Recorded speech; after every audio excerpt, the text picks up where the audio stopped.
Hey everybody, welcome to a brand new MMA Roasted podcast. Me, Adam Hunter. I'm giving you two this week. Two, because I'm in Vegas, and my friend Jay Hieron is in town, and Jay is one of those dudes that if Jay wants to do a podcast, Jay gets a fucking podcast. Because yesterday he was like, yo, you're still in Vegas? Let's do a fucking podcast. And I was like, babe, I told my wife, I said, hey, listen, I got to do a podcast. Jay wants to do it.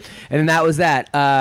Jonesy's here again. That's it. It's going to be a great show. I want to thank our sponsor, Speedweed. Listen, people, marijuana in California is legal, and you shouldn't have to leave your house to go get it, okay? They will deliver it right to you. Just go to speedweed.com. They have everything from THC sex lube, which I gave to Mike Pyle yesterday, and Pyle said, hey, man, that anal lube worked really good.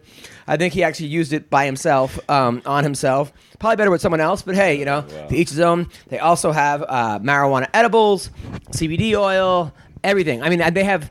I got CBD macaroons, and I got marijuana macaroons. That's how fucking advanced we've gotten. Marijuana breath mints, marijuana breath strips.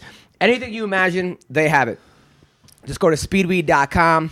Speedweed.com. Check them out. Mention MMA Roasted, and you get $10 off orders of $100 or more. All right, and you want to check them out. Also, Santa Cruz Medicinals. Listen, people, they got potent CBD-infused coconut oil, olive oil, MCT oil, vape pens, and more. It's gluten-free, vegan, paleo, and sugar-free.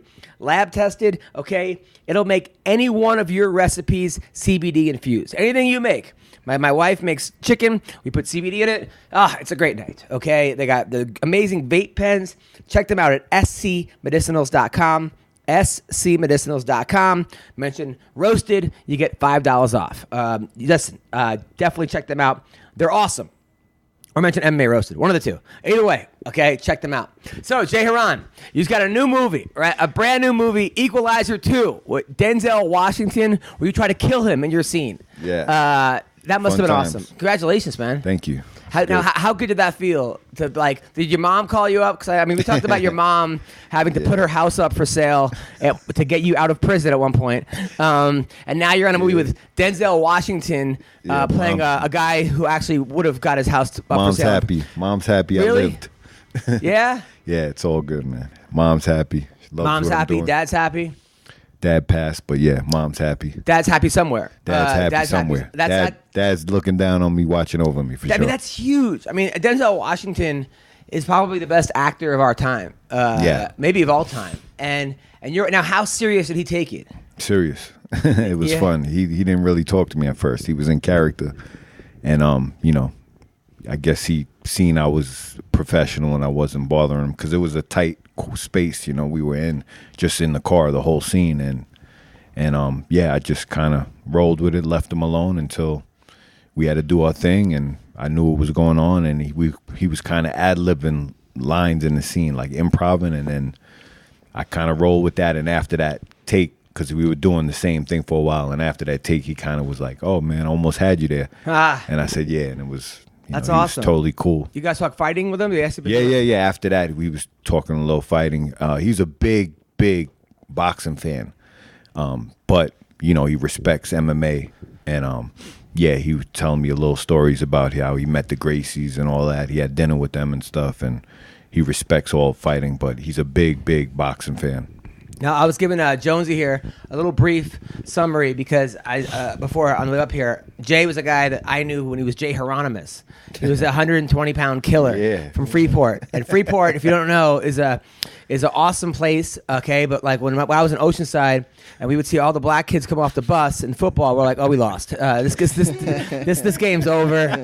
We wouldn't even play the game. They would just be like, all right, 37-0. The game. Which they are great, by the way, right now. They just won the states. Freeport High School is incredible, has an incredible football team. Shout out to my coach, the head coach of football now, Russ Sullen, which was my wrestling coach when I was there, which, if he wasn't in my life, I actually wouldn't probably fought MMA and did what I'm doing now for sure. I quit my senior year of wrestling, and I would have never went to college, and which I would have never picked up fighting after that. So they came to you and said you're back on the team? Well, yeah, he was chasing me around. He was doing funny stuff. I quit. I was overcutting weight at that point in my life, and I just got a car. I didn't want to sweat and roll around and get ringworm and, you know, singlet falling off of me and all that.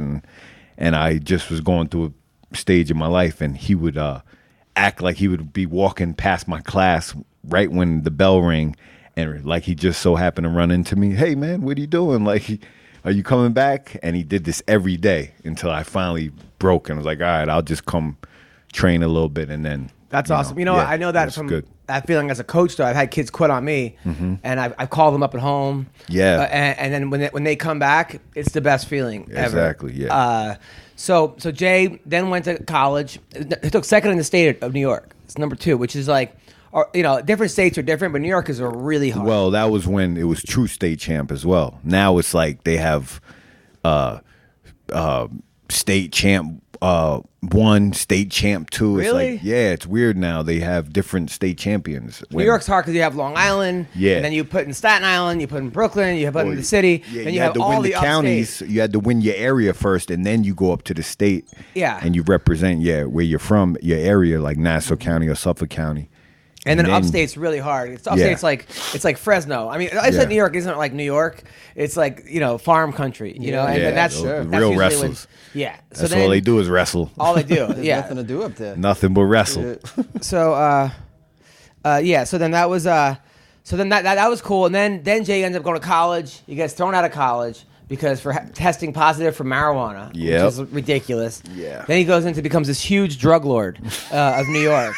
I mean, Nino Brown. I mean, he had like Nino Brown. I mean, he's making he made almost $1 million selling cocaine. Stop it! I mean, he had fur coats. It was unbelievable. Addy, you telling her you need to write a script, man. So he gets caught. Those stories right You denying all this? So he gets No, I did, but he's making it way over OD. So I mean, girls and drugs, and sex right and now. guns, Private and, plane. It was like Narcos, you know. Yeah. So he was the El Chapo. Not to that extent. I was, of Long Island, right? I did In a singlet. Yeah, right. So then he With my wrestling shoes on. He's looking at 25 years in jail or 30 years. Wow, man. His mom puts the house up for.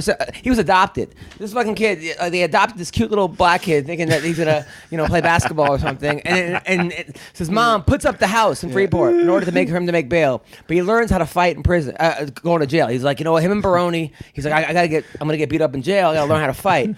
He becomes so good. 3 fights later, he's fighting GSP, who's one of the greatest fighters ever. All right, becomes a world champion. Fucking thrives. He's banned from New York, but he's doing really well. And then eventually he says, you know what, I'm going to go into acting. And now he's going to move to Denzel Washington. And his girlfriend, who he's just got engaged to, is an Instagram ass model who does squats every day. He makes my life sound so great. It sounds like a dream, man. Yeah, it's fabricated. It's more. That's the movie version for sure. But what's not true? There's true things in it. There's a lot of it is true, but you made it just maybe it wasn't for the big screen. He made it for if you're watching it, you're entertained. It wasn't as big as what he's saying. A lot of it's real, but he just made it sound better. It sounds like you've had an amazing journey, nonetheless. Yeah, I had I'm blessed, man. That's it. I had a lot of ups and downs in my life, and more ups than downs. From the downs that made me, strive to be better, which was great. And I'm living the dream. Did you get any fights, by the way, when you were in jail? No. I knew, it was Nassau County. I wasn't there too long before my mom's. She bailed me out with the house, which she's a great woman. That's a true story. And no. Nobody fucked with you? Nah. By that point, I was already, it's again, when you're in there, it's all how you carry yourself. Did you roid up before you got there? No. Really? No, I didn't roid up. I was, I turned myself in at that point, and, I was just going through the process of dealing with, had my lawyer already, and, started the whole process of, my mom getting everything together, bailing me out, putting the house up, and, that was after that was the most stressful part, because now I had the whole court I had to do for that year, and I was just stressed out, not knowing what's going to happen every time you go to court. Now, Mike Pyle said off the record that when you were selling drugs, so why are we saying it's on the record? Okay, now? okay. Well, he didn't say it on the show, but he said that when you were selling cocaine, you had a briefcase and a suit.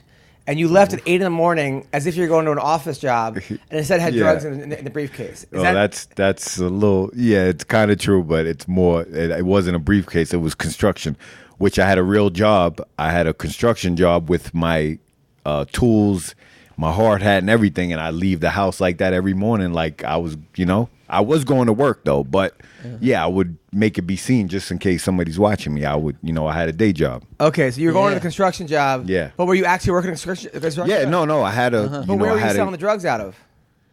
After work? But like On but lunch yeah, break. Yeah. But that was in the suitcase?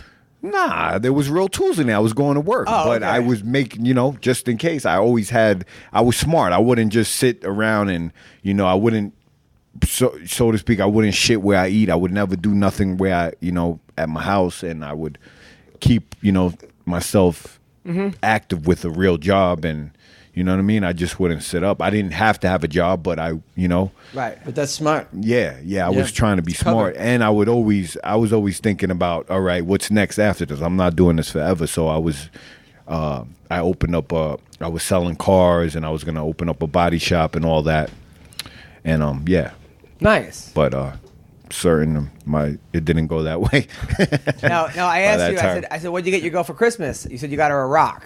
Yeah. Not like a crack rock, like an actual. Like you didn't go back. So you proposed. Yeah. But where did you propose to her? Went up in the mountains over here, Mount Charleston. Wow. Yeah, took my dog, and yeah. I'm not the most romantic. I didn't know how to do it, but yeah, I just kind of rolled with it. And Okay, so it worked you and out good. her went to the mountains. You had a cabin. No, we went up there, and because my dog, she likes the snow. I have a Cane Corso, and she loves the snow, and she likes the water, and she likes to. Do you walk behind her because of her ass? Like when you hike up the mountain, or you just like? Yeah, I jumped on her ass. I'm like, this is great. I'm happy. Here, give me this forever. So okay, you went up there. You're probably nervous. I could tell you probably. Yeah, I just didn't know how I was gonna do it. I kind of rolled with it. I didn't. So I didn't have a plan. This is Jay Hieron. You want to get married?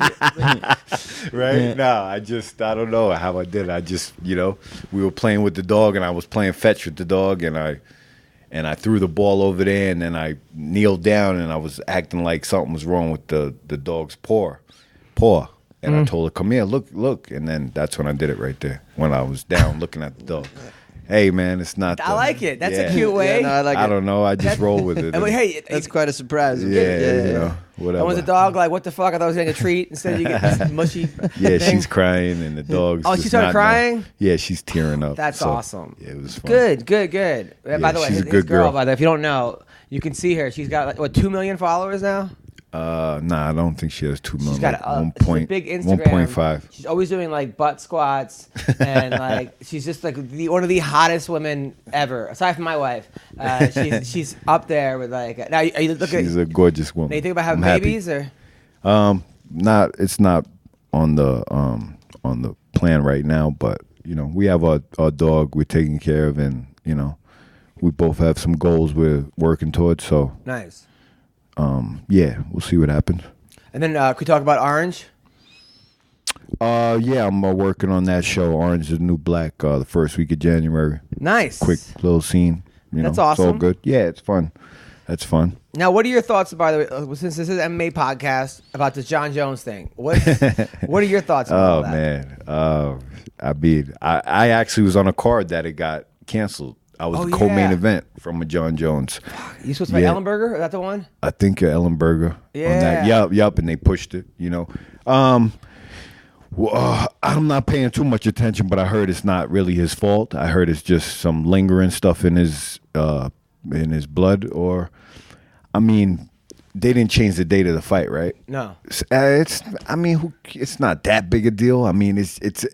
If your family, if they bought tickets or whatever, but as a fighter, you got to roll with it. It's the same date. It's just a different city. It's kind of annoying to pack up and And the taxes, change your routine. You're gonna make less because of the 13% taxes in California versus Vegas and yada yada yada. Honestly, you can't focus too much on that. It's time to you 5-6 days out now. It's time to. Were there any fights focus. that you wish that you were more focused for? I was pretty focused on every fight. That's why when stuff like this happens, I roll with it. what you have to do. It's out of your control. You can't focus on that. So, and honestly, it might, for some people that are so dialed in, it might be a good thing to just have something where it takes your laser focus off of it. Oh shit, now we gotta pack up and go to LA now. The whole change, it might bring your mentality down a little bit just to focus on something else real quick. Get there, and now you dial back into your fight, where some guys are so dialed in, they're just, they need to mentally take a break. I've been watching, by the way. You stay in good shape. Like, I always see you hitting pads. Yeah, man. And I'm like, I didn't retire because of competition. Why'd you retire? I still, the business side got, a little, I got jaded a little bit by this business side. Not overly where I was like, I fucking hate this sport. And I, just enough to be like, you know what? I have to be realistic with where I'm at in my career at this point. I made the best run I could for it. I wanted to be the best in the world, and I did that, and I worked my ass off. And, I had another opportunity, which I'm doing now, which is going into film stuff. So I chose to put my energy on that. I still truly believe guys like you and Pyle and But yeah, to answer your question, I love training still. I still get in there once in a blue and spar, not, the 100% out, trading shots and all that, but I will get in there and play around. Pyle said that you and him had some wars. Oh, God, yeah. I mean, Jesus Christ. I mean, at that era, too, me, Pyle, Campman, I mean. Do you think maybe you guys sparred? Because now there's a whole philosophy of, like, because if you look at all the guys over at, like, Militich's gym. Yeah. When they would just, like, basically it was like a fight club. Yeah, that's how ours was. When we started Extreme Couture, 06 maybe, or 05 to like 2010, dude, we were banging in there. We were still training smarter than the generation before, because they would say, oh, we're training all day long, which we were training smarter, but we were still not training, we were still doing damage to each other. But like doing it over again, would you have gone lighter in training? I don't know to say that. I mean, just a little smarter. There's time, maybe a little less as hard during the camp. You know what I mean? More technical. Because Robbie Lawler, I remember him saying, like, he took 3 or 4 years where he didn't spar at all. Yeah, which is smart. The best 4 years he'd had. And then some guys are different than others, Some guys are more durable. Some guys need to, ramp it up more than others, like. Now, there were rumors that you and Pyle were like, you guys ran the gym. So if a new guy came in, they had to get through you guys. And that you would, and this is coming from Ryan Couture, whose dad owned the gym. Did you guys, were you, not that you're gym bullies, but you were like, hey, if you want to be a part of this team, you got to know how to fucking take a shot. It wasn't like that. It was just respect the gym. Like, that's like me going somewhere to a new gym. I'm not going to come in there and take my shirt off like I'm, I own the place. You know what I mean? I'm going to be respectful. And who was the guy that came in there that like did that to you and you just chased him out of there? I don't know. There was a few guys over the years that, they would, because, if somebody would come in there disrespect, everybody would be like, yo, don't worry, Jay will take care of him, which I loved that title. That's cool. I was always in shape, and I was always ready to, fight ready, fight shape, and waiting for an opportunity or training for a fight. So I would be like, I'd gladly be that guy. Was there a guy that came in that you were like, I'll do that, then he fucked you up, and then he ran? Never. Not once? Absolutely not. No, nobody fucked me up. Nobody took your title? No. I mean, there was guys that, would get my respect, that were tough, that would come back, or, they would be a little arrogant, and then they would show up and fight and take a licking or who? Give us some names. Yeah, bro, there's so many names over the years. I can't even, remember that. But I'm just saying, I know that over the years, there's been a few guys that would come back and be like, you know what, yeah, and show back up after that, and they got my respect. Put their shirt back on. Yeah, put the shirt back on and be like, oh, this is how we do things here, and okay, cool, no problem. So what I was saying before was that, like to me, you and Pyle and like you guys are legends, especially in my book. I put you guys, I rate you guys thank so you, man. much. Appreciate that. But I do kind of, I wouldn't say feel bad, but I feel like you almost got into MMA too early, where you guys missed the big wave, the big paydays. Like if you would have 5 years started, I don't take it as that. I think it, my journey happened how it is supposed to happen. You know what I mean? I could have started late and got, Oh yeah. injured or something, because I know guys that can't even fight anymore because, he has a torn retina or something, and he don't even know where his journey's taking him now, which isn't a bad thing because he's got to find himself. But that's it's already written, man. You know what I mean? I'm not. Yeah. I could have started later, and I could have. No, yeah, you could have started later. To me, I'm just like fucking like when you go to an event. To me, it's like there should be like Saturday Night Fever. Like everyone should part the ways, and you come in, man. I never. Well, when I got into the sport, it was so new. It wasn't even money in it like that. So I already exceeded my expectations from making a living and traveling the world. And again, like I said earlier, I'm a little jaded. I was jaded a little bit on the business side, but I wasn't fully jaded where I was like, I hate this. Well, you were the best game. Kept secret for a while. You were like, you went on like 11 fight winning streak. Yeah, and I loved everything the game did for me. MMA, it changed my life from a negative to a positive, and I traveled the world again. Like I said, I met great people, have great friends from it.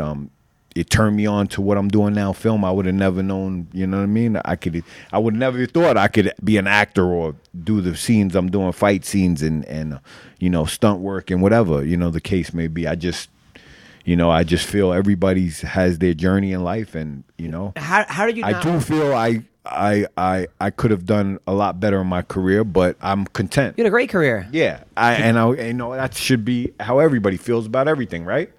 No, I could do better. Right? Me, my college, look, my college wrestling career lasted not even a season. Yeah. I wrestled for I quit before the first match started. Yeah. But you did wrestle. But I did wrestle. I won a couple tournaments. I played a couple tournaments. I was giving my best, and I got what I got out of it. Exactly, but you're content. I'm content because if it wasn't for what I did there, I wouldn't have become a comic. Exactly. Yeah. So that's what I'm saying. I'm content, but I always feel like, I could have done better, but I'm content. I am content. Yeah. Even though I won a world title for IFL and I fought UFC and I won the Bellator tournament, I still feel, you know what? I'm content. I could have done better, but I'm content. Now, your name gets brought up a lot in your fight against Askren.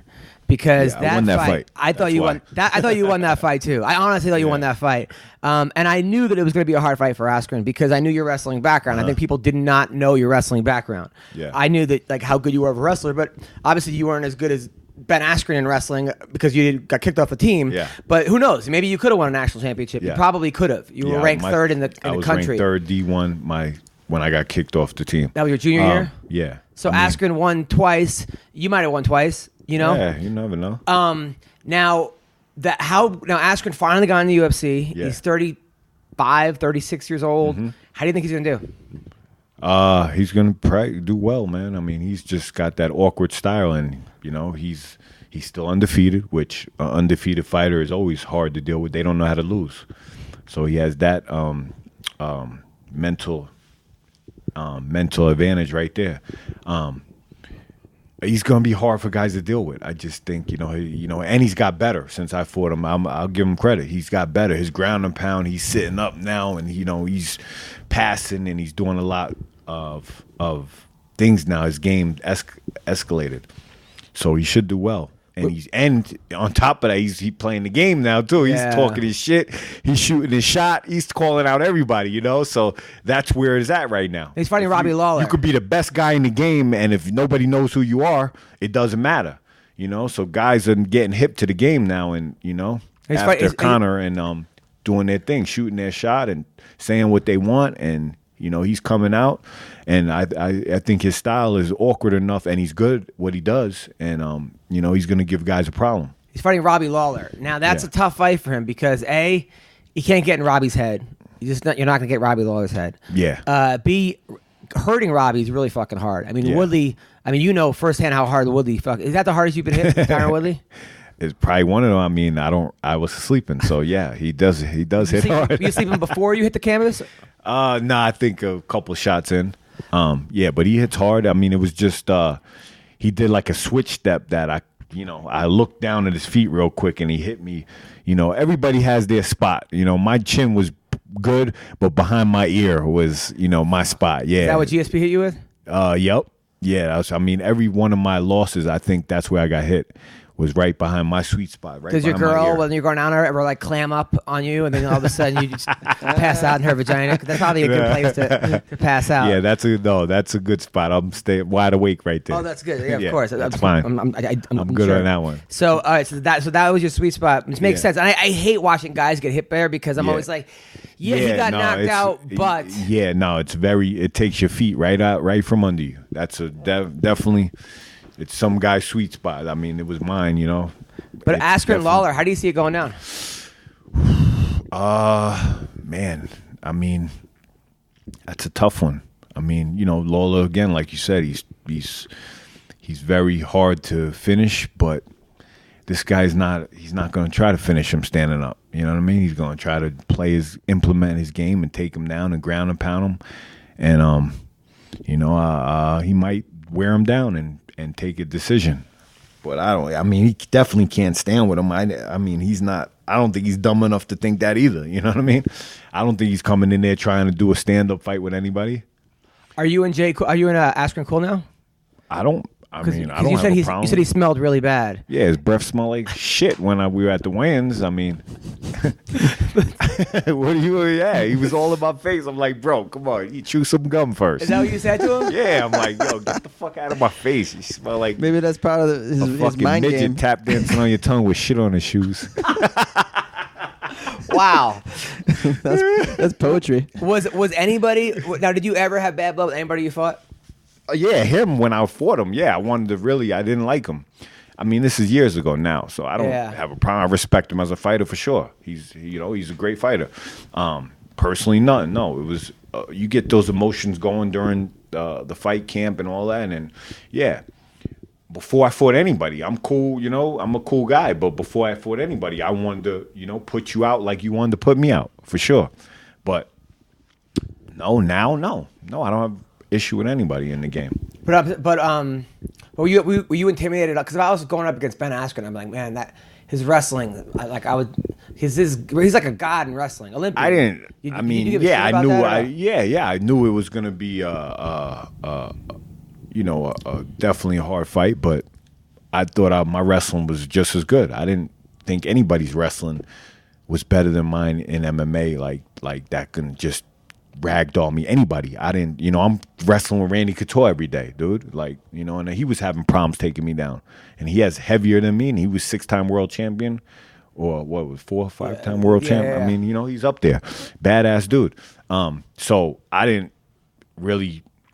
Wasn't nervous or scared of his wrestling. I thought I had the advantage anyway. I thought I could defend his takedowns and put him out with my striking. You did. I still think the one thing you did wrong, I tell you this every time. That was when you were celebrating early. Yeah, I think that was but whatever. I thought I heard it, because honestly, I thought I hit his liver, and I didn't think he was getting up because I had a spin back kick back then to the liver that I dropped so many guys with in sparring that put them out of the round or for the day from training, like over 10 guys from that spin back kick to the liver. So, it was me celebrating too early, and I really thought I hit the sweet spot. Again, that's another sweet spot, the liver. Yeah. It's like that slow burn, man. So that's the sweet spot behind the ear and, of course, the chin.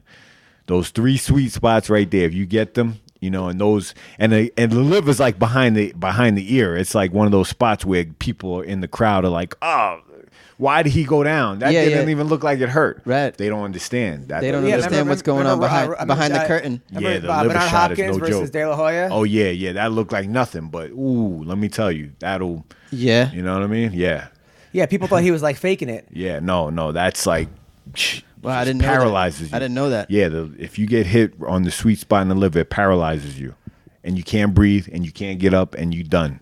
Yeah, it just feels this must like happen in football too. That we see a guy, I'm like, oh, why isn't it? Didn't look like a bad hit. Yeah, maybe. But it's the spot. Yeah, that spot. Yeah, you could definitely get hit there in football. It's a contact sport. So Eddie, a lot of fighters are upset about the John Jones thing because when they got caught with stuff in their system, guys like Tom Lawler, they did like 2 years off. Yeah.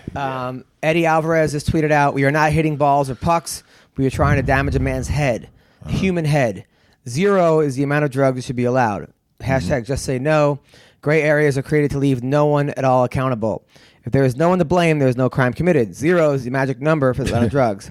0 should be in this amount of drugs allowed in the system at all times. Absolutely fucking 0. Yeah, and again, like I said earlier, like I was trying to downplay, like it's not that big a deal. But yeah, fighters, I was saying, because I was a fighter. I'm thinking as I'm a fighter on this card, and I have a fight Saturday. Yeah. You know, I'm just saying, don't get all in your head and all involved in everything else going on. You got a job to do, kind of focus on that, you know. So I'm still thinking as a fighter where, yeah, in reality, you know, this is, you know, these guys had fights scheduled in Vegas. Their families are coming out. They probably, you know, got rooms and tickets and all this.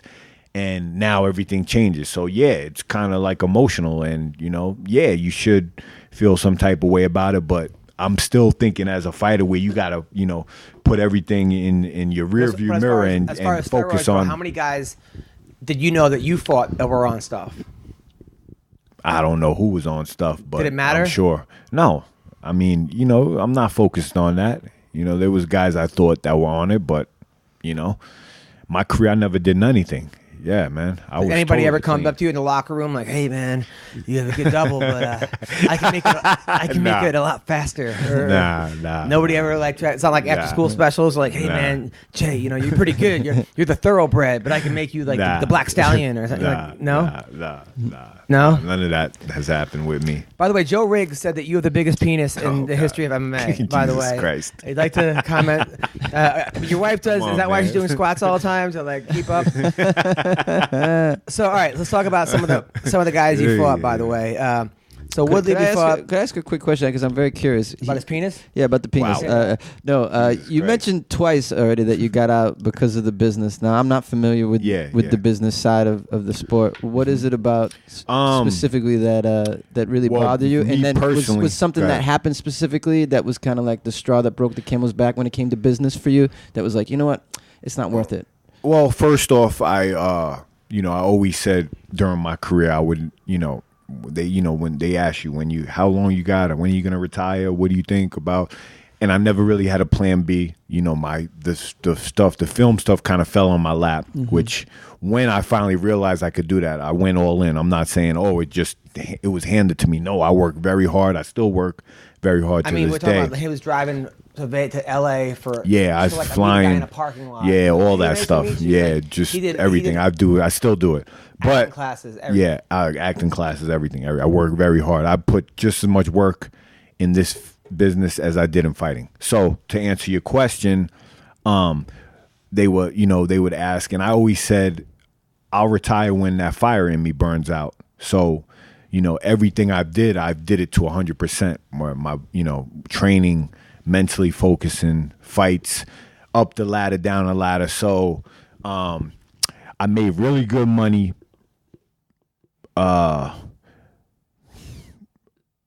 08, 9, 10, maybe 11.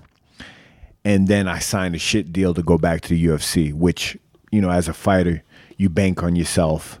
And, you know, that's the position I was in, you know. You had an agent helping you, or you did this on your own? Yeah, I went through agents, managers, and all that. You know, this is the whole thing, what I'm talking about, the problem the is business it's side so of it. accessible. So like, hey, if you don't take this deal, we got to have 25 other guys that'll take the deal. Yeah, I had this, you know, I had the business side. That's all under this umbrella I'm talking about, the business side of the agents, managers, fight promoters, you know, all the organizations I fought for.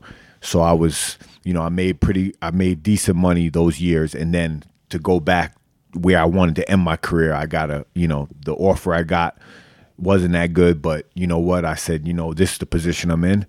It's all good. I could bank on myself because I'm the product. I'm going to go out and show what I could do, win these fights, and sign a better deal, you know, because I felt, you know what, I'm trying to be the best in the world. I'll fight the best in the world, you know, but it didn't turn out that way. That's okay. I didn't, you know, it was on my end. I didn't win the fight. So basically he got a contract saying, okay, you can get X amount of money to go in there and spend 6 months fucking every day training for this, or you can make the same amount or you can make X amount of money doing stunt work fucking 2 days. Yeah, and exactly. He's like, and not have to kill yourself. Well, yeah, again, it just, my last fight, I kind of, was Woodley, and I went back to the dressing room, and I sat there, and I'm just weighing my options. It just wasn't right after, but I took some time after, the weeks after and the months after, just to figure out what I want to do. I still had the fire burning a little bit to fight, but it was down, you know what I mean? And that's what I always said. I'm not going to fight just for a paycheck, Plus the paychecks was down. Yeah, they didn't. So it just didn't. Yeah. Everything didn't make sense. And like I said, I had this other opportunity, which I had to work very hard to put myself in a position I'm now. Very hard, just as hard as fighting, if not harder, because it's totally out of your control. At least fighting, it sounds crazy. It's a little more in your control if you could go out and win the fight, which sounds crazy. I'm going to bank everything on a fight, which it's always up to somebody else's decision. Somebody's opinion, if it's an audition or if somebody's looking at me for a role or a scene or whatever, it's always up. You know how you're an actor, so it's totally out of your control. It's always, you got to do it and someone's cousin might get the part. Or absolutely, and it's all about disconnecting after you do something or have a meeting. All right, whatever happens. This is how much is out of your control. I heard a story once. So I booked a commercial once, and then afterward, I was in the getting coffee, and the producer and the director were talking, and the directors, they mentioned one of the actresses that didn't get it, and the director said, she was probably the best, but she reminded me of my ex. Oh yeah. That happens. That's how much it's out of your control. Out of your control. You never know. It could be I lose a role just because my hair's too short. 100%. I have a bald head. They want a guy with long hair. Yep. You could be more talented. Doesn't matter. But we're going off what, to answer your question, It was just the whole umbrella of the business, everything under the umbrella of the business side of it. I still love fighting. I felt even my last fight I lost, Tyrone was the better man for sure. He's a world champ, of course. Look at him now. But I felt going in that fight, I did everything. I was in great shape. He was just a better man that night. It wasn't because I didn't train hard or I wasn't mentally focused or anything. So retiring on that note, it wasn't because of the competition and how I felt about fighting itself. It was just the business side. Now, you knew that Tyron, how hard he hit, right? Obviously going to that fight. Yeah. The corner was like, watch out for that right hand. I was prepared. He got me on the button. Are you like, fuck, that's exactly what I should have done? Nah, I'm not thinking that. I'm still fighting, bro. I wasn't, you know what I mean? I'm like, oh, fuck. I was trying to in practice, regain my wits. All right, this guy's got a good single leg. And then as he's hitting me, I'm like, why the fuck? Like, in my head. So the Ellenberger fight, the second one, I could argue that you won that fight. I thought I won that too. It was a hard fight. I thought I won that. I thought I, landed more or threw more strikes. And you beat Romario Manuel da Silva with a Bravo choke. What the fuck is a Bravo choke? No, that was a Darce choke. Oh, it was a Darce? It says Bravo. And then the Askren, Rick Hahn. Good guy. Yeah, he was tough. Now that dude was he undefeated. He was undefeated judo star, right? Yeah. I used to love fighting undefeated guys at the time just because I liked to be their first loss. Of course. I loved to pop their cherry? Yeah, I loved to beat undefeated guys. And that was for the Bellator Tournament Championship. Now Rick Hahn, now you know the guy's like a high-level judoka. But you're a black belt in judo, right? No, I was... I wrestled. I think wrestling, if the jiu-jitsu wizards out there don't get mad at me, but I think if you wrestled on a level I've wrestled on, you're definitely a black belt wrestling. They don't have belts in wrestling. Yeah, and I'm happy they don't too. And I think if you learn some jiu-jitsu, it just ups your game that much for MMA. I think the belts hold people back a lot of times because I think like when you're training in wrestling, like you go into a wrestling room, like you just go with whoever you go, and then if you get, but in jiu-jitsu, you're like, oh, I'll go with the white belt, or like, oh fuck, of course he beat me. He's a brown. It gives you an excuse to get beat. Sometimes it mentally fucks you sometimes. Whereas in wrestling, like you could take down a state champ and not know it. Sometimes you're better off not knowing how good the person is. Brent Weidman, other good fighter. You beat Joe Riggs. Yeah, Riggs. Was that a tough fight for you? Yeah, it was pretty tough. We knew each other a lot. We spent time in Utah together for a camp So that was like 6-7 weeks of us training together.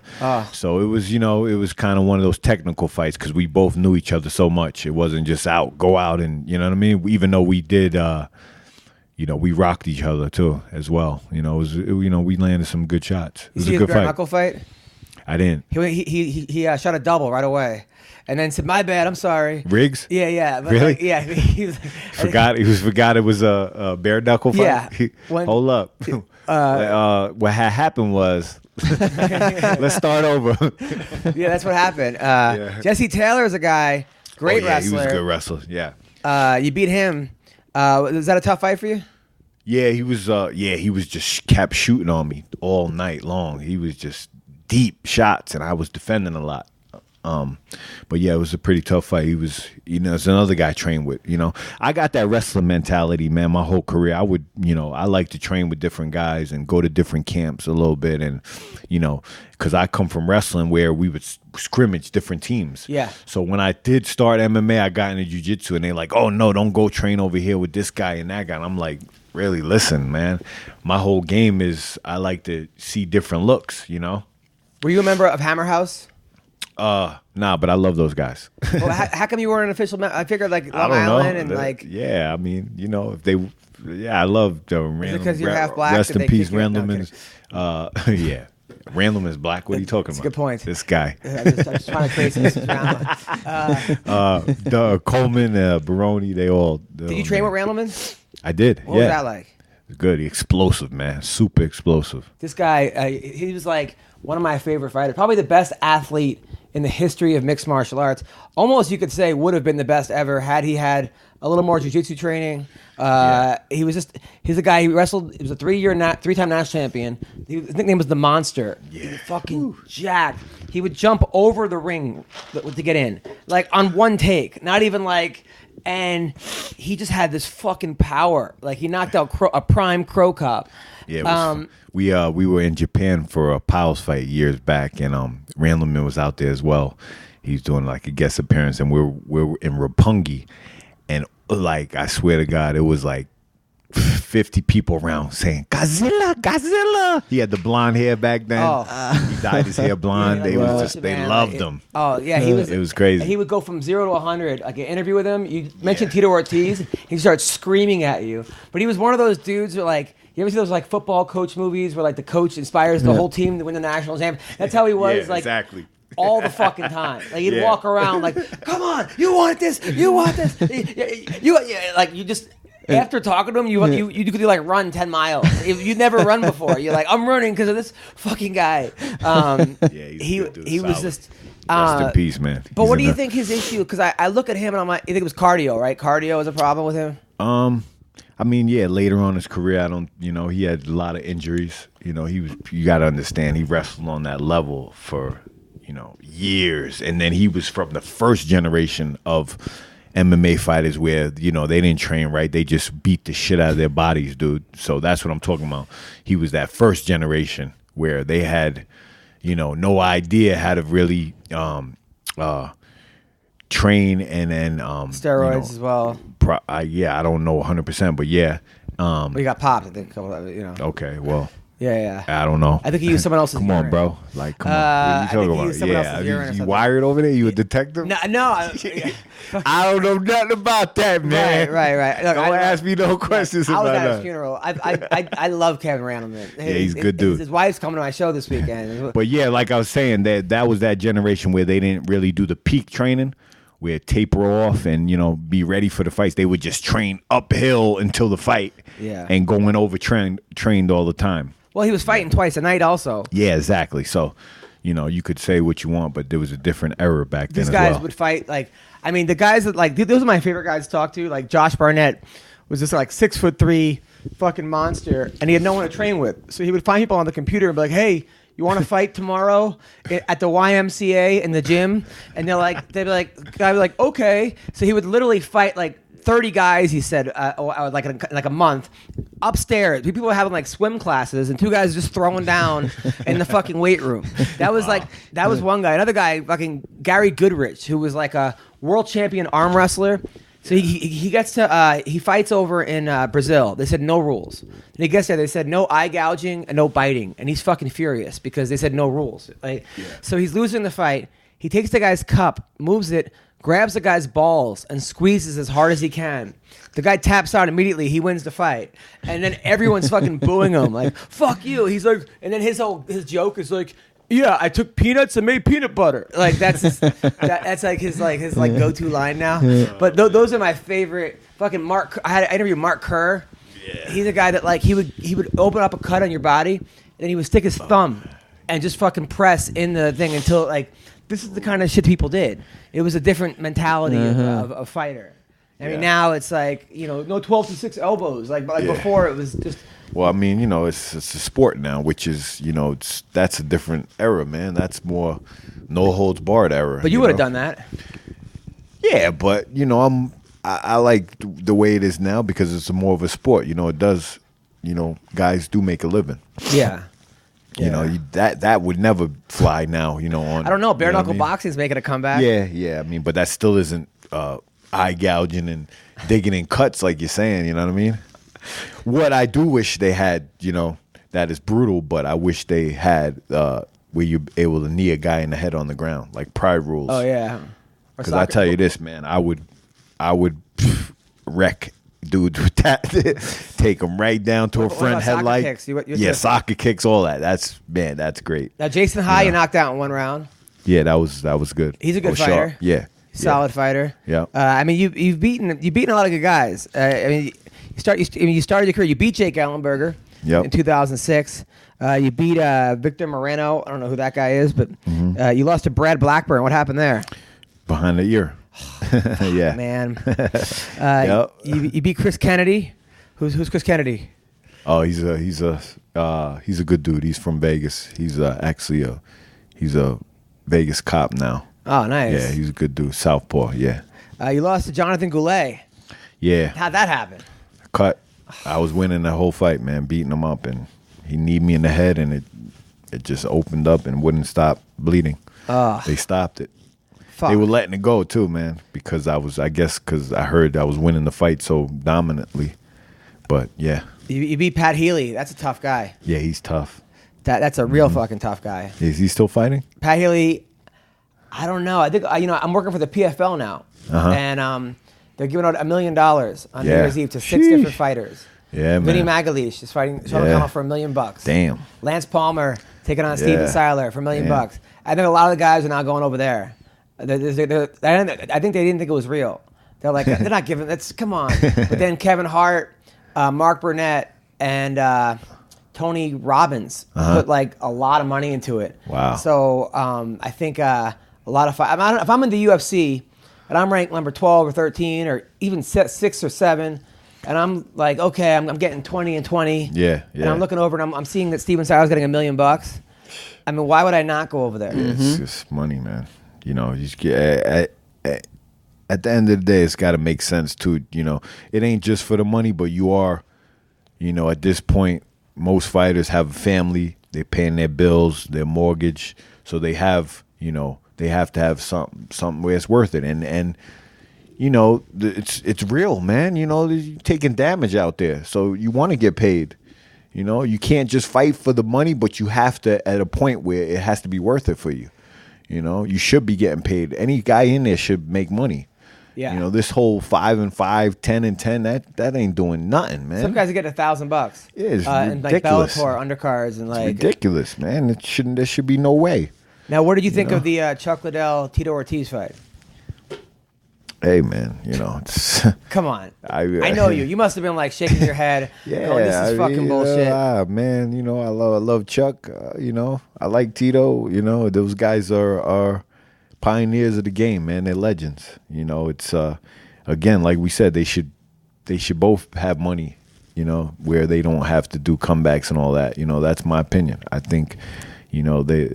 Chuck was the face of UFC for a long time, man. If you years back, if you said UFC, his picture was right next to you. That's what you visualized when you brought up UFC. Oh, that guy with the mohawk with the tattoos on his head. Yeah. You know what I mean? So that's a guy that should never have to do anything of fighting. He should just honestly have to talk about fighting. That's what he should have to do, whether it be announcing or whatever, just appearances. Just go, hey, Chuck's coming, and he should get a check for that. That's what that guy should do. Just like Randy Couture, another pioneer. Yeah, he should have, Did you watch his new movie? Which Where one? He's in the shower. Wow. No, okay. I was just okay. I was just wondering if you. Nah, bro. It was his best acting. I'm good on that. All right. He's definitely big bro. I'm not watching. No, I love Jay. I love Randy. But he's definitely sucks that there's people out there that he's a method actor. Get you at try to do things to make money or whatever the case may be, but it's no, he's now the new king of stand and pound. Wow. All right, so this guy. So let's you never know, it might be good for his acting career though. I'm telling you, man, there's a whole could be good. He could be getting offered good roles. He's got a new one-man show coming up. All right, so now let's look at some of the things. Art of the Dead. Yeah. You were the stunt coordinator. Yeah, I just helped out with some of the action on that movie. So you coordinated all the stunts? Yeah. There was some fight stuff, and Richard Grieco is actually in that. Really? It's a low 21 Jump movie. Street? Yeah. I love Richard Grieco. Yeah. And helped put some fights together, or was it, some scenes together. Could Grieco fight?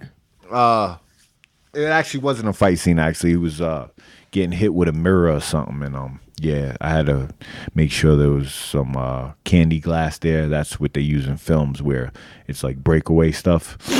So I had to make sure everything was safe. And my sister used to have the biggest crush on Richard Grieco. Everybody did back in the day. He was jacked too. He was. Don Fry says he's the best actor he's ever worked with. I Really? swear. He said Richard Grieco was the greatest actor. And he probably is a really good actor. I guarantee. He probably is. Yeah. He was a cool guy. I mean, I heard we talked a little bit. I heard a story one time. I don't know. All right, so about how he. Somebody told me a story. I shouldn't be saying that, but the guy who plays the Hulk, not the new. What's David Banner? Yeah, the guy who plays the Hulk in the. In the original TV series? No. What's it? Mark Ruffalo was saying. Mark Ruffalo? Yeah. He went out for a movie, a TV show for 21 Jump Street, and he went in to read for that part. And then Grieco goes in right before him, and he goes, "Hey man, you guys could all go home. I got this." And then he fucking got it. Hey man, you got to be confident. Yeah, you got to respect that. He got it, so you know what? He must have. He put that shit in the universe. But see, what they don't tell you is he probably said that for the last 45 auditions that he didn't get. Absolutely. That he didn't get. Absolutely. Yeah, because that's how it works. The average actor books 1 in 30 gigs. Yeah. Think about that shit. Crazy business. Way below average. Crazy business. All right, so then you were One Interrogation, the stunt coordinator. What's that? Yeah, another low budget movie. I helped with the action. So they're hiring you now, not just to be in the stunts. There was a fight scene on that. Who was it? Tom Arnold, I think. Really? Yeah. Was he battling cocaine? All right, go on. Sorry. Oh God, So Tom Arnold was fighting. Yeah, it was a scene where he's beating up his daughter. I guess he was playing like a drunk father. That sounds about right. And you were teaching him how to beat up his daughter better? Well, just overseeing making sure the actress was cool. Helping choreograph the scene and. Putting a back pad on her, and because they wanted like a hole in the wall when he throws her into the wall to make it look real and aggressive. So yeah, it was all good. Everything worked out great. This is great. This is great for someone like you because we're at a time where. The film and TV industry is pumping out a lot of stuff. Yeah, and I'm blessed, man. A lot of it is crime shows. Yeah. Superheroes. It's a lot of violence, a lot of fighting we're seeing, and so that's a lot of work for someone like you. Which I worked on all the Marvel shows. That's a lot of work for a dude like you. This is a great time to do what you do. This is not right. My dad beat me like this. Is that how? Well, no, I don't say it's not right. Whatever's in the story's in the story. I go by what's there. So that Okay. I just make it look bring it to life and choreograph it and make it look real and make it look aggressive and. Oh wait, you were in the movie with Don Fry and make sure it's safe. You were in the Fury of the Fist and the Golden Fist. Yeah. That's what I was telling you about. Okay, Isn't this the guy that we called on the way to San Diego? You called this guy. He's like upstate, and he was another one who would call. He would reach out to people and then fight random people at the YMCA or something. No, that wasn't him. That was who was that? I forgot who that guy was. Who said he was an Italian dude, a real Baroni, Phil Baroni. Yeah, is that it? We called him. Man. He was fighting regular citizens. Oh yeah, he said he was training by fighting random people in Phil Stockton. would fight everybody in a bar. Yeah, he said he'd fight people. Beat up everybody. He said he was paying homeless people to be the sparring. Yeah, homeless people too. Yeah. So yeah, no, this movie, by the way, This is recent, yeah, Phil? Yeah, recent. He's training in Stockton with homeless people. But that movie has Danny Trejo, Jason London, Tommy Tenney Luster, Sam Jones, Tamac, I don't know who that is, but Ernie Reyes, Bill Goldberg, Ron Jeremy, Richard Grieco, the other London, Michael Winslow, Jenna Sims. So you were the stunt coordinator on that? No. I just worked on that one. I had a little tiny, I think I did a scene in that. Was it fun? Yeah, it was all good. You were like Fear a lot the of those Walking guys. Dead? Fear the Walking Dead, yep. What were you there? I think I was doing some zombie stuff on that. Ooh, them contacts were no joke. Really? Oh, they had you all done up in the zombie stuff? Yeah, 3 hours hair and makeup on that. Yeah. Oh, man. In Mexico. Yeah, that was in fun. Mexico? Yeah, love the stunt coordinator on that one. His name is James Armstrong. Shout out to him. How many actresses fall in love with you when you're doing stunts and you're like, I can't, I got my wife? They must be throwing it at you because you're like the man. You were in Chips? None of that.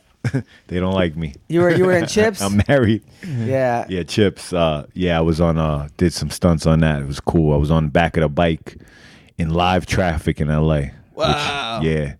Which had a great motocross guy driving me. I'm on the back, which is nerve-wracking because I'm at totally no control. Yeah. And you had to fall off the bike. No. I'm just on the back. You're just on the back. Yeah, they holding on, and he was doing moves. Yeah, live traffic too. They wanted these shots where it's like a chase scene. Where on motorcycles we just robbed somebody, and I'm one of the guys but I'm on the back of the motorcycle. You know, I'm the bitch. Yeah, you were riding bitch. You were riding bitch with someone who was yeah. But they thankfully they're great. Yeah, great motocross guy. You ride bikes yourself? I ride bikes. Yeah. And this guy blew you away though. I mean, that's his thing, profession. Right? Yeah. That sounds like a blast. Right there. It's fun. I mean, it's a blast, but I'm nervous because I'm a control freak and I'm on the back and it's like, I just gotta be loose and stay, calm and But a guy was great on the motocross guy. Oh, what a fun Oakley Lehman, shout out to him. He was the guy was on the back of his Iron bike. Fist. You know that you could fuck up Iron Fist in real life. Was that hard for you to not? Hey, I'm an actor, bro. What do you mean? Is it hard? I make this shit look good. That I'm getting my ass beat. But every time I bring up Colby Covington, he goes, "Who, the actor?" That's great. Thank you for acknowledging. No problem. Hey, man, it's all good. Now you were in Logan. Yeah, I'm an actor. I'm a retired fighter. Now I love Logan. That was a good movie. What'd you do in Logan? I did a scene at and I grabbed the girl's mouth. She was freezing. She froze my hand. Yeah, I did. I helped with a lot of the action on that. It was fun. We did that in New Mexico in the forest. We were out there for like 2 weeks in the forest. John Wick 2? John Wick 2, man. Yeah. You work with Keanu Reeves? I did. I did Common. I helped with his fight scene. Common Sense. Of course, yeah. I doubled him in that. I did a lot of fights. Did you ask him about that, like that rap diss to Ice Cube that he did back in the day? You guys talk about that? Nah. Oh, really? Totally professional. He murdered Ice Cube. Did he? Oh, dude, he did a rap Ice Cube like diss Common, Where? and Common just fucking murdered him. Yeah. It actually, I know this because I was listening to on Sirius, like the Dismiss, the 12 best diss songs of all time, hosted by Eminem on like Shade 45. On that Shade. Sounds great. And Common was like number 4 best diss song. I can see he's like a lyricist type rapper. Yeah. So yeah, I could see that. Tupac was number 1. Hit him up, obviously, and then damn, that was hard back in the day. It was the best. It's still hard. It's still hard. Now, Luke Cage. Did you fight Luke Cage? I did. Yeah, season 1. I fought him in the jail scene. Yeah. Oh wow. Good dude, man. Michael Colter. You think he can really fight in real life? Might be saying his name wrong. My bad. He's a big dude, great right? dude. Luke Cage. Big dude. Yeah. Man, he just surprised me. He was so intellectual, like in real, like talking off the set. Man, Jesus, so British intellectual. accent? No, he's American, but he went to school for a long time, and he has a lot of acting training and great actor. Theater training and stuff. Great actor, and just got into the role, and yeah. What's up, people? Listen, sexual performance issues more common than you think. Over 25% of new ED cases are guys under the age of 40. And 40% of men by age 40 struggle from not being able to get and maintain an erection. Even the world's greatest actor can't fake one. Why do guys turn to weird solutions or do nothing when they can turn to medicine and science? I'm telling you, people, okay? Get it together, all right? You don't want to struggle with that thing down there. It's not fun. No bueno. The solution, go to forhims.com. It's a one-stop shop for hair loss, skincare, sexual wellness for men, all right? I'm telling you, you don't want to finally get that girl or guy back to your place, and then it's insulting. They take it personal. Trust me, it's never a fun thing, all right? And Hims connects you with real doctors and medical-grade solutions to treat ED. All right, there's no waiting room, no awkward in-person doctor visits, no lines. Save hours by going to forhims.com. It is so easy. Being your best means performing your best. It's erectile without the dysfunction. It's hard made easy. Say hello to your little friend, all right? You could try Hims for a month today, but for just $5. We'll get you started for just $5 while supplies last. See the website for full details. This would cost hundreds if you went to the doctor or a pharmacy. Go to forhims.com/MMA Roast ED. That's FORHIMS.com/MMA Roast ED. Forhims.com/MMA Roast ED. Robinhood is an investing app that lets you buy and sell stocks, ETFs, options, and cryptos, all commission free. Okay, they strive to make financial services work for everyone, not just the wealthy. It's a non-intimidating way for stock market newcomers to invest for the first time with true confidence. Okay. They got no commission fees. Other brokerages charge up to $10 for every trade. But Robinhood doesn't charge commission fees. They don't keep all of your profits. The design is very easy to use, okay? And you learn by doing. Learn to invest as you build your portfolio. Discover new stocks and track favorites companies with personalized news feeds, okay? Listen, they're giving listeners a free stock like Apple, Ford, or Sprint to help build your portfolio. Sign up at MMAroasted.robinhood.com. That's MMAroasted.robinhood.com. Once again, MMAroasted.robinhood.com. Check them out right now. Now, The Amazing Race China. You went to China? No, we did. That's like a TV show we did in. We did that actually on Warner Brothers lot in LA, and I was playing like a cowboy. Really? Yeah, and it was like the end of the race. They're doing like a race, and then they get to my scene, and then I have like a standoff shootout with the guy at the end, and he shoots me in my leg. And The Get Down, that was a big movie, right? Or big? No, that was a Netflix show, TV show. Yeah, that was fun. It was like a dance, like a dance show or something. And what were you doing there? Were you dancing? I'll play a bad guy in one of the scenes. Yeah. Nice. Yeah, and then The fun. Purge. The Purge, yeah, I did. My man, shout out Frank Grillo. I had a little fight scene with him. That was awesome. You and Frank Grillo? Me and Frank Grillo. Yeah. Do you ever win these fights? It seems like you lose. No, I don't. Fight. I'm an actor. Come on, bro. But in real life, you act like I fucking you can get my ass kicked good. Now, do any guys ever like feel confident they beat you in like a fake fight? They're like, do they ever like? It's not. I mean, they actually everybody's been cool with me, man. Sure. They know I'm a real fighter and they respect it, and a lot of them see my fight, so they're really happy to have me there, and that's awesome. And work with them, and shit, I don't hurt nobody. You know what I'm saying? They like that. So, and it looks real. It looks good on camera, man. It's fun. Better Call Saul. What were you in that? I did some driving on that. I drove a Hummer and slid it across out of a parking lot. I was sliding the Hummer. Man. Wow. Yeah, that was fun. Does it take you back to your days of like stealing cars? Hell yeah. Really? Did you ever steal a car back in the day? Whoa, this guy. Are you a cop, man? No, I'm just. You did back. I had some fun back in the day with some cars. That's how I learned how to drive. How did you? Now, did you take the? How did you? A long time ago. Did you take the screwdriver? You can't even charge me for that. Did you do the wires, like the red? I had a buddy that was good with that. I just got to play with them after. They were. Oh, okay. Oh, that's good. Yeah. Okay. Yeah. And then Daredevil, you were with that hot Asian girl in Daredevil. No, I did a scene with Rosario Dawson actually. Oh, wow. Yeah. I played the scene in the hospital. I'm a gangster in the hospital. I see one of the guys that I had beef with on the street, and then we butt heads in the hospital, and she's in there, which she's great, man. She was she's actually very humble, man. She was talking to everybody on set, and Now you're her type, though. She like. Did she? I don't know about that. I'm telling you, she went out with Eric Andre for a while. She was cool, man. She was great. Yeah, we had a cool conversation about very professional, and she was super cool. General Hospital. I had a fight scene on General Hospital. Yeah, man, that's crazy. Yeah. Annie? You were at Annie? Yeah. What, you beat up the orphans? I played a cop, and I was doing some car work on that as well, coming in hot. And actually at the end when they had that little Jamie Foxx and the girl doing that little singing scene, I come up and like come in hot with the car, get out, chase an actor, and tackle him. Gang related? Who's gang related. Is that Tupac? No, yeah, that's I don't know if it has anything. Yeah, it's a TV. It was a TV show. Forget what it is. The Ninja Turtles? You were in the Ninja. What would you beat up Donatello?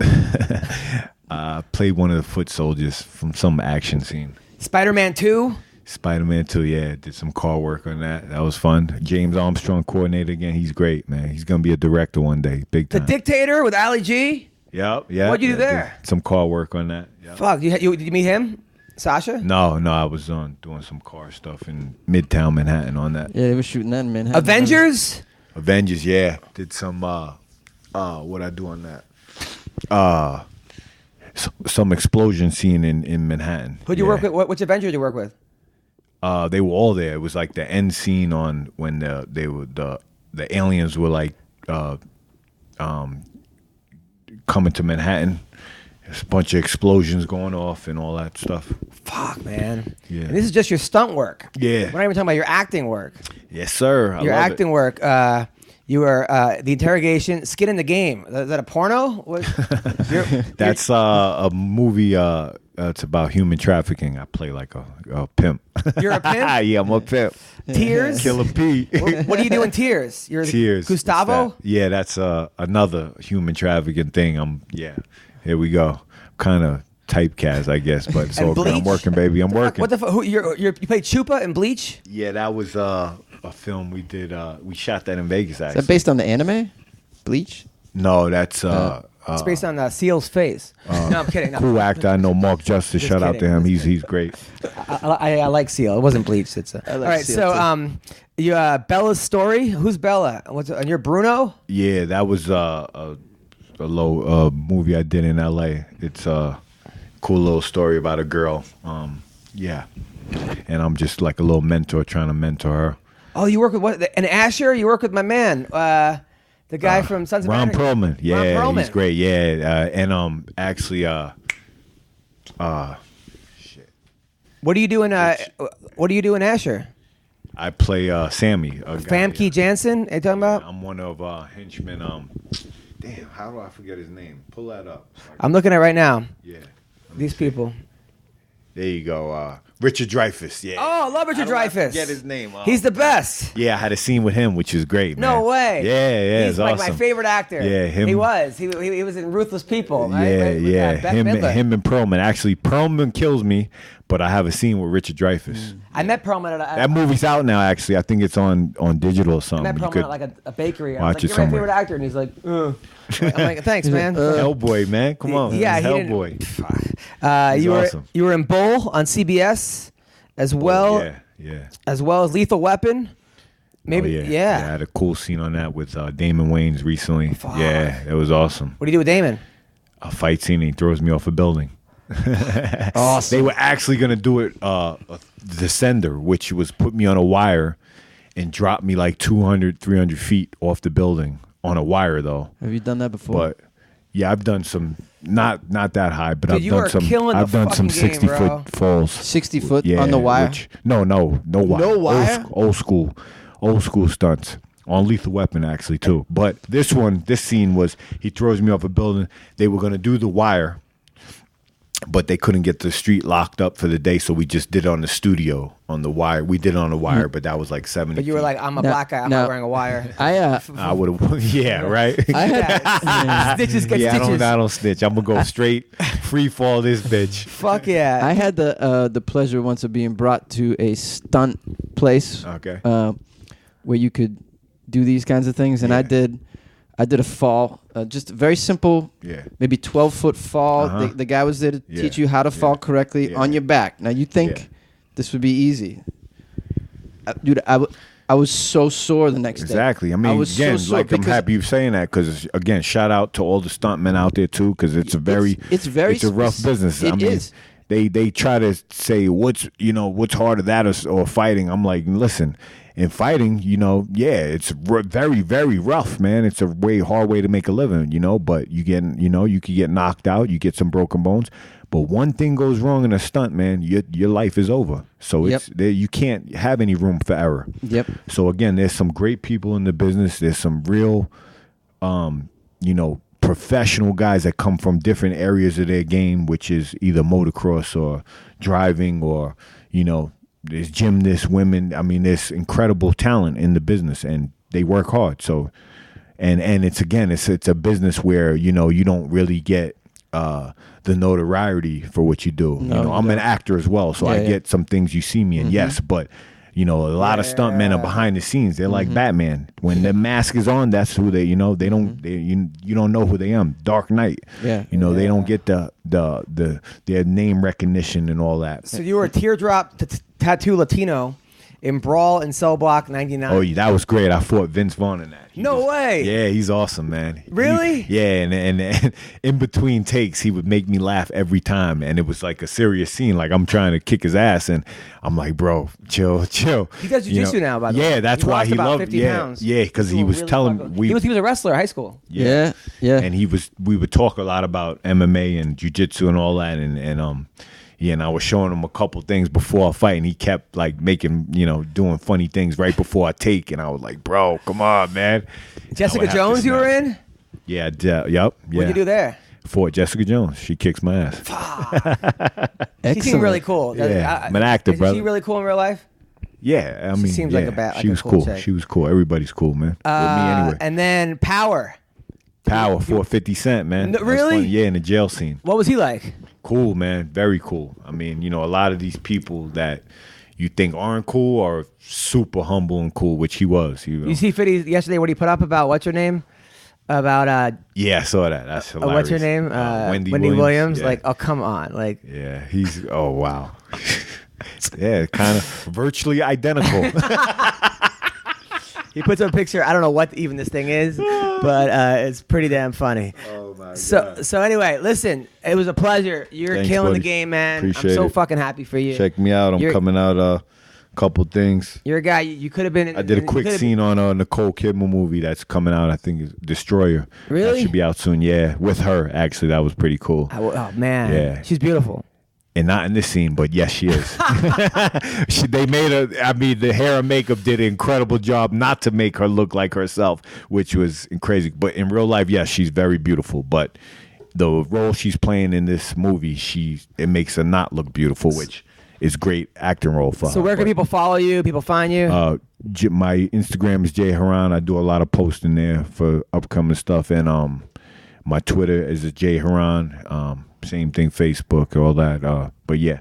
And Jonesy, what about you? I'm on Instagram at Funny Jones. It's like Funny Bones, but with a J. There you go. And where can people find you? What do you got coming up? Well, actually, let me pimp out my podcast. Do it. I'm the host of a pretty popular news podcast called Weird AF News, and I do stories, weird news, 5 days a week, and you can find that on whatever app you're using to listen to podcasts. Just look up Weird AF News. And me, January 3rd, I will be at the Long Beach Laugh Factory. January 13th at the Hollywood Laugh Factory. January 24th to the 27th at Harvey's Comedy Club in Portland, Oregon. And February 12th to the 18th, I'm at the Comedy Cave in Calgary. Thank you guys so much for listening to the podcast. Hope you guys are well. Thank you, Jay, once again, man. It's such an honor. Congrats on all your success. Thanks, brother. Appreciate it. Thanks, everybody, for listening.